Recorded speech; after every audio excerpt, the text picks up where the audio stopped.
Beyond Our Borders is brought to you by the Bank of Guam and KFC. Good day, everyone. Nestor Licanto here, and thank you for joining us for a brand new special show that we're starting called Beyond Our Borders. And of course, everyone knows about the cultural, historical, and religious ties between Guam and the Philippines. So the focus of this show is going to be on the Philippines, some of its economic development, climate issues, and we've got today to launch us some very special guests. We have Eb Hinchliffe, who is the executive director of the American Chamber of Commerce in the Philippines. One, I think, the oldest outside the country, I'm told. Seems like And we also have, maybe. yeah, and we also have Christopher Ilagan, who is the director of corporate affairs for Cargill. And if you guys don't know what Cargill is, it's a huge company. It's actually a Minnesota-based global food corporation that is, by revenue, the largest privately held corporation in the United States. So it's a big company. In case you haven't heard of it, and maybe you're not from the Pacific Northwest or near Minnesota, that's what Cargill is. Thank you, gentlemen, for joining us. Appreciate it. Thank you. Thanks for having us. Thanks. All right, Chris, I'm gonna get to you about Cargill and maybe opening up shop on Guam because we need it. But first, let me start with Eb. Eb, tell us a little bit about first the American Chambers of Commerce in the Philippines. A little bit about its history and what its role is in the Philippines for American companies. Good morning, everyone. Can you hear me okay? Yes, sir. All right. I was having internet problems, not unusual here in the Philippines. But just as you came on, I froze up. But it is a thank you so much, Nestor, for inviting AmCham Philippines to be part of the program today.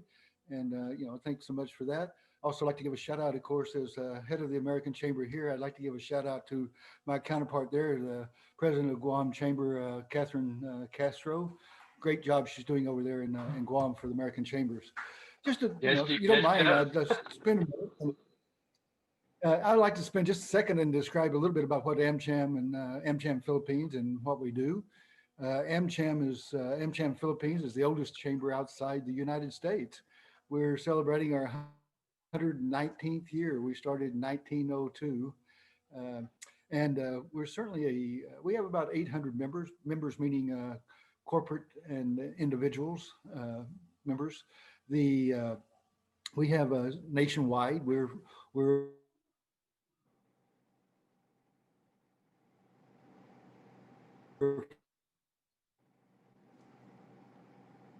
Are we getting a little bit stuck on your internet there? Let me see.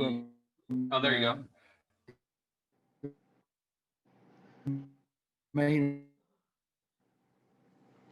office, of course, is here in the National Capital Region in Makati, Philippines, but we also have the area, and we have.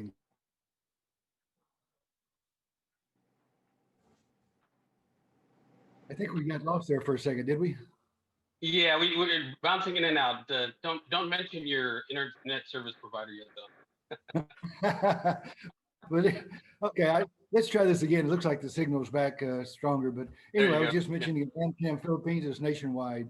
We have offices in Davao, Mindanao, Cagayan de Oro, and Jinsan. We have offices in Clark that covers Subic, Clark, and Baguio, North Luzon, and we have offices in Cebu that covers Bohol and that area. The AmCham overall, I mean, our purpose in life basically is there's several reasons people join, other than the main reason of being networking and business to business networking. Probably the main reason that Cargill is a member of AmCham might be because of advocacy. We have a lawyer that sits down at the Senate and the House that advises us of any bills that are going through that would affect, and we can talk about those later on, but they affect anything that affects business. We're here to serve the business community. You don't have to be an American or American company to be a member of AmCham. All you have to do is doing business between the two countries. The legislation part of it is big. The other part of it would be our, what we call committees or sector committees that deal on different sectors like agriculture and manufacturing, that Mr. Ilagan is chair of our two committees for those two. But we also have healthcare, Uh, the legislative committees, some of the big ones. ICT is probably the largest. These are held monthly meetings overall last year, and in in 2020, even during the pandemic, AmCham did over 300 events. 250 of those were our committee meetings. Usually they're held monthly. Uh, but I think we can. Uh, the biggest one that really is most active right now is our legislative committee.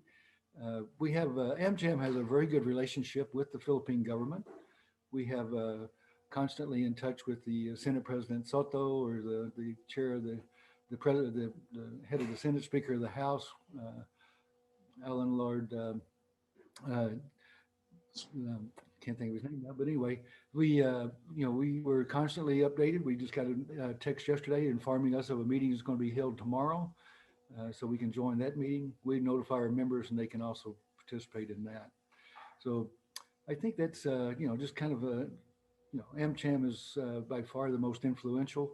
We have a great relationship with even the palace with Malacanang, and not so much. We've learned not to listen to the anti-American rhetoric coming out of the president, and pay more attention to the words of the cabinet secretaries.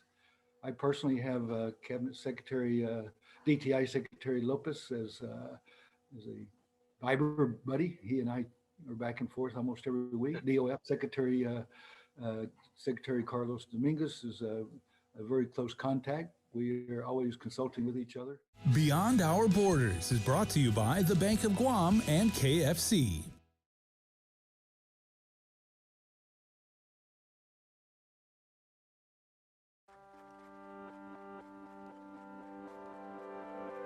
On August 5th, an establishment that I had been to during PCOR 3 had posted on social media that they had a positive employee among them. August 6th, I found out that I was positive. I got a call from someone who was there that said, hey, one of the people that was there tested positive. I was scared, I was terrified, and he was cold. He was coughing. You're not alone, even though it seems like it at that time. So I was truly isolated, by myself, really in my house. We need to protect each other, especially now. We're in this together, stronger than ever. We're in this together, stronger than ever. We're in this together, stronger than ever.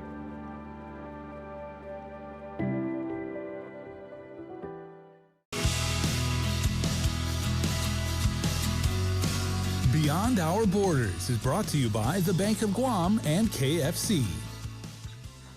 This administration, I've found, to AmCham has been very pro-business. They've passed a lot of legislation that's been helpful to business.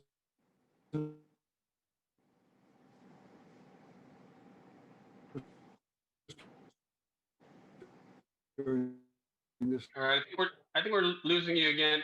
Let me just move real quickly. The last 5 years. Yeah. And so in spite of the rhetoric of coming out, with all the... Okay, maybe that's a good time. Yeah, I was going to say, let me move real quickly over to Chris, because I wanted to ask him a little bit about the impact of the pandemic and the current business climate. But before we get to that, Chris, tell us a little bit about Cargill and what this global conglomerate does. Sure. Yeah. Thanks again, Nestor, for having us. Cargill, we are a food and agriculture company operating across the entire agriculture supply chain. In the Philippines, we've been here since 1948. Proud enough, we were the first Asian office of Cargill in the Philippines. It was a copra buying station. Of course, we're known for our coconuts, right? And coconut oil is a global commodity. And so we set up shop here back in 1948, but have since expanded. And in the Philippines, our businesses now include grains distribution, importation, animal feeds, animal nutrition, right? Servicing largely the poultry and swine sectors. We have our food and beverage ingredients business. We also have our coconut crushing business, of course, our coconut oil. And finally, our largest venture in the country would include our poultry. We are in joint venture with Jollibee. I'm not sure, is there one in Guam? There is one. I would imagine It's been about 2 years now. Yeah. with a There is a Jolly. 35% Filipino population, I'm sure we would have one. So the Chicken Joy that it's well known for, we do supply Jollibee with that under a joint venture partnership. So that's Cargill in the Philippines. Globally, similar portfolio, but would include the likes of beef, various other food ingredients that are not necessarily sold locally.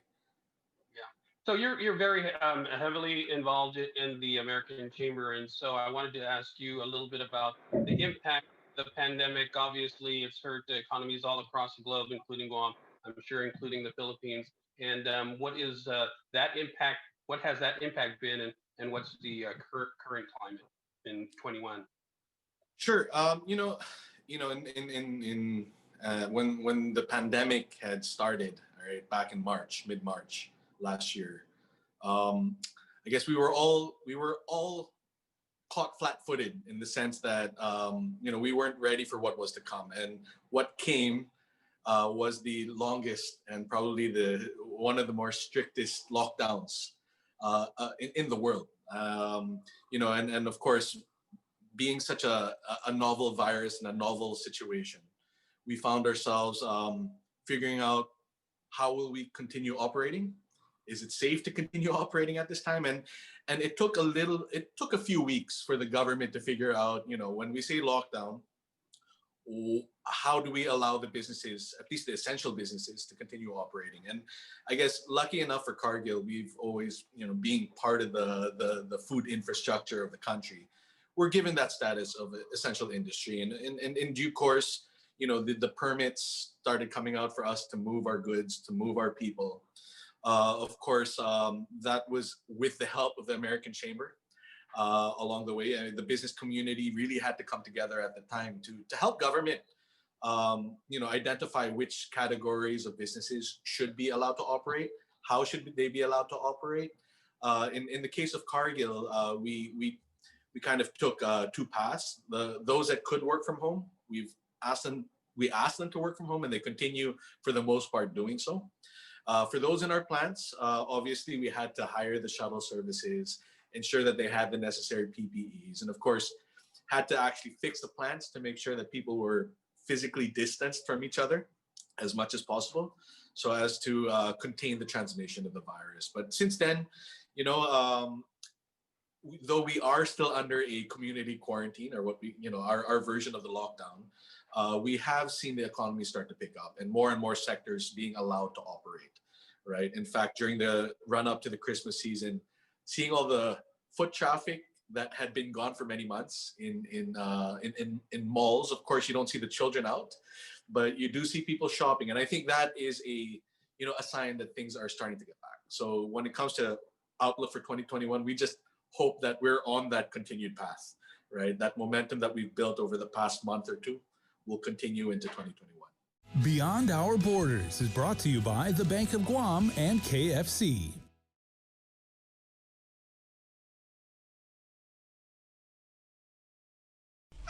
Howdy, Colonel Sanders here. Try KFC's new Fill-Up Buckets. For $30, you get 8 original chicken pieces with 12 crispy strips with red rice. For $20, 10 original pieces with 2 large red rice. KFC, it's finger licking good.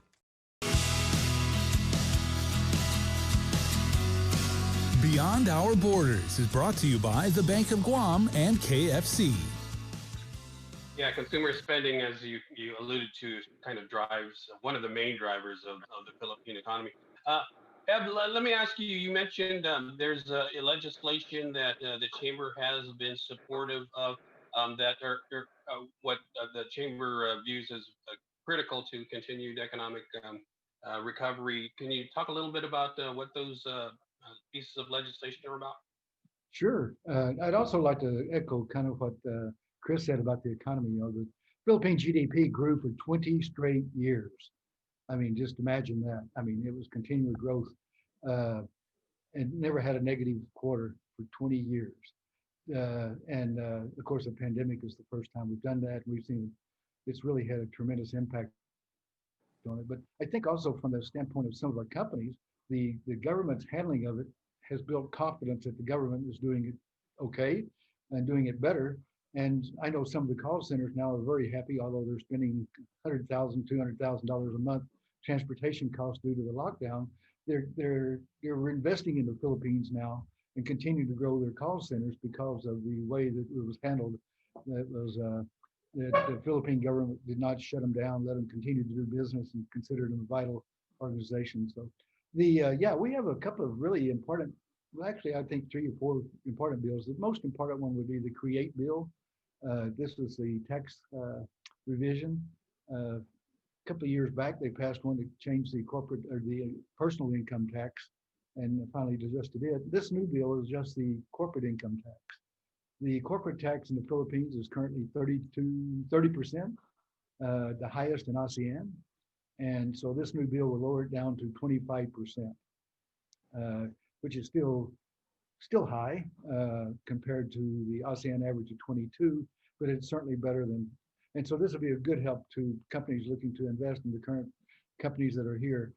They also have added some incentives, taken away different ones. So there's 2 sides to it. They've changed the incentives of the bill for companies no longer can be forever, but we're still debating. It's in the House in BICAM and the House and Senate right now in the bicameral hearings, and we expect it to pass sometimes the first part of January. But it's a good bill. AmCham supports it now that they've made some corrections and listened to our members' needs, but especially the income tax. Also, there's a provision there for the income tax, corporate tax, to go down to 20% over the next few years. It goes down 1% for every 2 years, so it reaches about 20%. So that's very positive stuff. There's also the retail trade bill that currently it's $2.5 million US to get into the retail trade business here. The government's been very protective of the sorry business, making sure that the big companies that come in and wipe them out. But this retail trade bill now lowers it down to somewhere between, one version is $250,000, other is $300,000 initial investment to get into the retail trade business. So that's a very positive thing. There's another one, the Public Services Act is finally going to define the public services. Currently, banana boats from the Davao and ice trucks in Manila are considered public service. So this one will try to do it and it removes some of the restrictions on foreign investment into public services. So those are 3 that I know of. Chris probably has a couple of others. There's one going through that's trying to create a water department. It's very critical to our needs.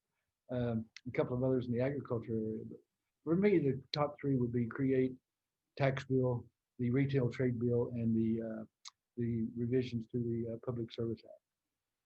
Yeah, Chris, maybe if you can elaborate on some of what Ev just said, and also I wanted to get your thoughts on the supply chain. I know that Guam, being a very isolated area, relies heavily on, well, actually, we probably import 95, 99% of all goods that we consume. But talk about, maybe comment a little bit on what Ev has just said, and then maybe you can discuss a little bit about the supply chain, because I know your business is involved in that as well. Certainly. Well, first and foremost, I would agree that CREATE is probably the first and foremost legislative agenda on our minds. Nice to see that it has passed both houses of Congress and are now for BICAM. I think, it's been a good couple of years for this tax reform to finally come out. And in the span of those 2 years, the uncertainty it caused on what that tax regime will look like and the sorts of incentives that will be given to the investors that will come in, right, kept most on the sideline, right, including ourselves. We were really waiting for finality of what that final tax reform bill would look like, and it looks quite promising to us. So I hope that chapter is done, right, and we can now move into the implementation. The other foreign investment related bills that were mentioned by Eb are also promising signs. I think more than anything, it's the message that the Philippines really is indeed open to foreign investments. And I think that's the sort of confidence you want to give to foreign investors at this time, that we are seeing a rejigging of the entire global supply chain, in fact, right? Companies wanting to diversify, regionalized or localized supply chains in reaction to what was experienced in the pandemic. So I'm getting into your second part of your question, right? And really, I think obviously one of the key programs of the government that will help in this regard is the Build program. It's the huge multi-trillion peso infrastructure program that the government is undertaking. It started in 2017, but we do know now, I guess in the case, for example, of agriculture, we know that we're becoming a net beneficiary of that. The farm to market roads that they're wanting to put into place now, in reaction to the fact that it was only the agriculture sector among the major productive sectors that posted a positive growth during this pandemic period. As you may know, our economy had contracted over the 3 quarters about 10%, our GDP. And it was only agriculture that was able to eke out. It's very small, it's 1%, right? But it is still positive. And I think they're starting to see the agriculture sector, at least, becoming a backbone of sorts of the economy in a post-COVID-19 recovery, right? And to support that, we talk about logistics, we talk about improving port services, improving our roads, the recent opening of our NLEX, our connector of the 2 major highways from the north to the south, right? What used to be a 2-hour trip is now like 20 minutes, right? And we want to see more of that. And I think that will have a big impact on the way our supply chains are going to be able to operate, hopefully a bit more efficiently, which will allow us to hopefully export more to the likes of Guam, right, moving forward, right? But these are the sorts of programs that I think are key. And of course, they also are they're fiscal spending. So hopefully that will also be a sort of stimulus to the economy in 2021. Yeah, and Evan, and I was going to ask about the infrastructure, and as Chris alluded to, it's very important, the transportation of goods throughout the country, but also in terms of just productivity. I mean, EDSA, as we all know, becomes at certain times of the day a virtual parking lot. You know, you can't get anywhere. So speak to the importance of infrastructure improvement, roads in particular, to the productivity of the country, because I've read statistics that said, you know, if that can be addressed, you know, the transportation issues, getting people to and from work, that could just increase the productivity rates of the workforce by leaps and bounds. Do you want to kick that off, Ed? I know that AmCham's been quite active. Yes, I think. Yeah, I think that's the new buzzword for 2021 is you're on mute. The infrastructure plays a huge part. I remember when the earlier tax bill was passed and it kind of put a tax on sugar, and the head of one of the soft drink manufacturers said he'd be glad to pay the extra sugar tax if they could just improve the infrastructure and use that money to pay for build. And we're seeing that come to reality now.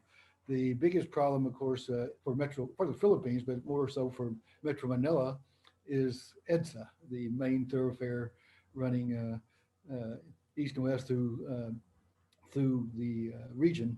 And you know, currently from Makati to Quezon City, as Chris alluded to, it could take 2 to 3 hours. So trying to offload the traffic on that. So the new NLEX, the infrastructure that connect from Makati, now you bypass EDSA, stay on it and go to Balintawak out in Quezon, near Quezon City. Now only takes 20 minutes. And it also takes, the big thing besides just getting you productivity, it also takes that big load off of EDSA and takes probably 100,000, 200,000 vehicles off of EDSA that would normally be tying up. So it makes the flow on EDSA. There's a major project coming in from Alabang area, south of Manila, that is the new skyway there that will be connecting to the north, and it should take only about an hour from say Alabang area all the way into Clark. Would now be about an hour and a half versus the 3 to 4 hours. And of course the manufacturing basket for the Philippines, it would be Calabar zone, the area south of Manila with all the economic zones, and to get their goods to the port is, you know, certainly needed. And so this infrastructure, this build projects of the skyways, the infrastructure, and as Chris alluded to, the farm to market roads is a tremendous boost to productivity in the Philippines. Beyond Our Borders is brought to you by the Bank of Guam and KFC.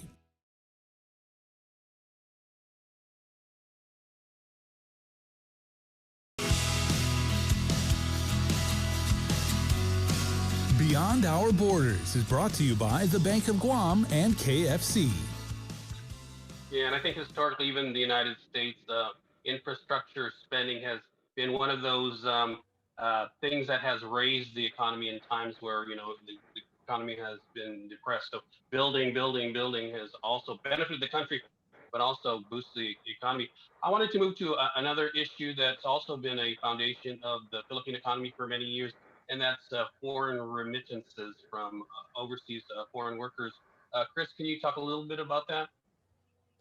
Well, in the context of our business, we see that contributing largely to what you said earlier on consumer spending.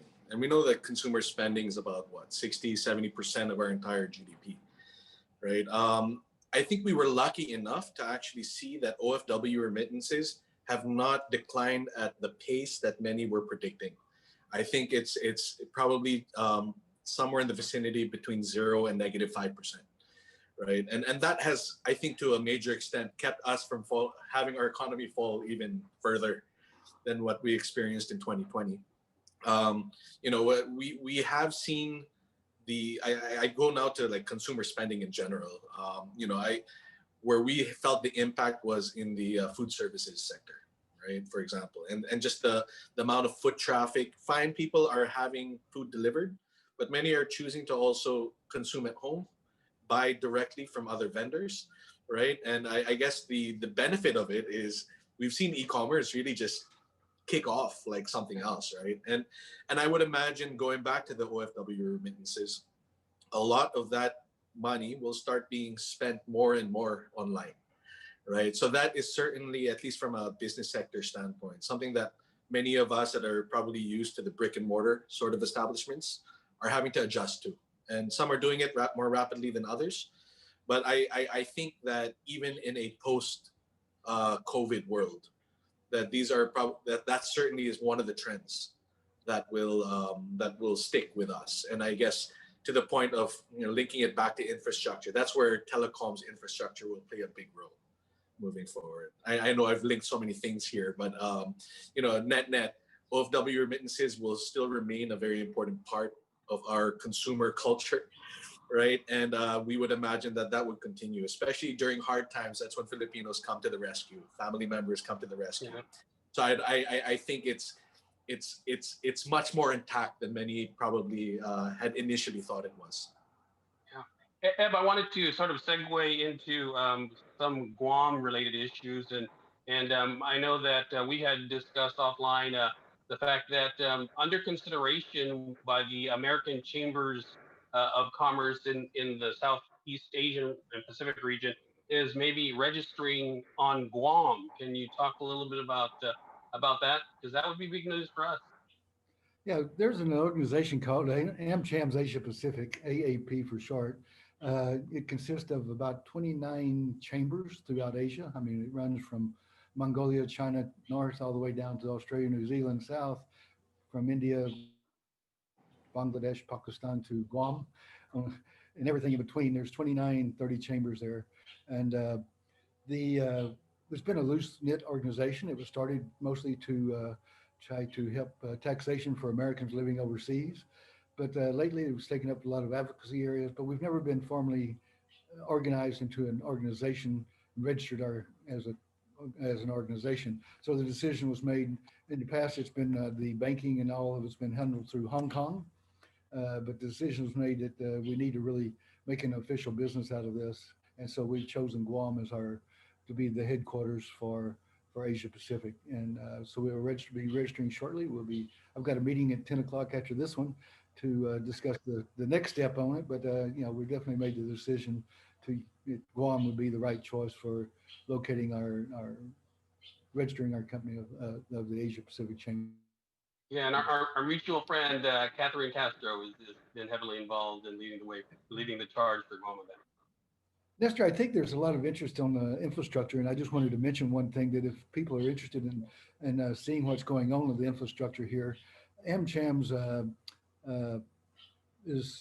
our advocacy side is done by the Aaron Cotta Project. And so if people are interested in looking at it, they can go to investphilippines.info, the website, or they can go to AmCham's website, and we have an infrastructure tracker there. Infrastructure, it shows all of the roads, all of the everything. I mean, it's airports. We haven't even talked about airports, but the airports, all these things, their progress and status of them. It's a very good tracker. That's at investphilippines.info. All right. We've got a couple of minutes left, and I just wanted to get each of your comments on what you think the outlook for 21 is going to be for the Philippine economy. And let me start with you, Chris. Yeah, well, the government projects a 6.5 to 7.5% growth. It may not wipe out the losses of this year, but I am hopeful, and I think a lot of our success in 2021 will largely hinge on the vaccination program that the government's going to roll out. So, all eyes these days are on that vaccination program. It's nice to see efforts, both of the government trying to attract the emergency use authorization applications. We do have one already in the pipeline in Pfizer.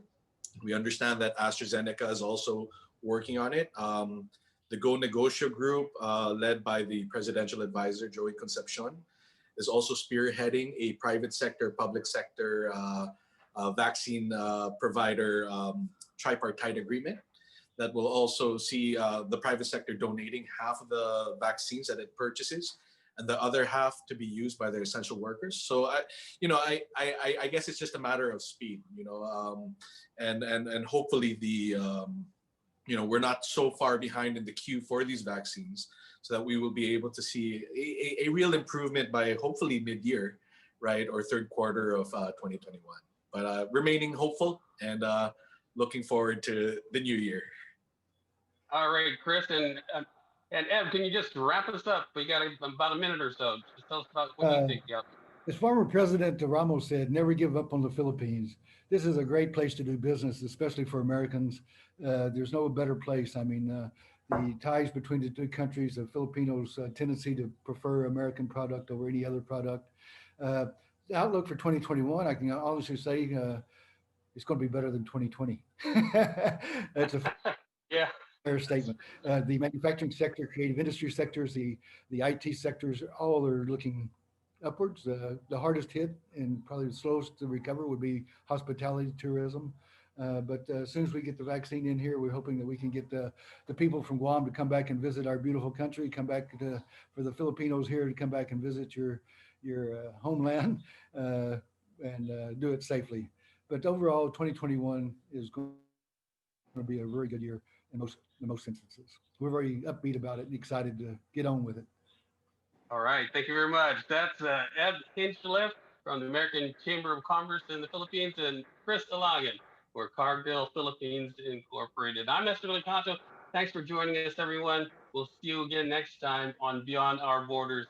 Please stay safe. Beyond Our Borders is brought to you by the Bank of Guam and KFC.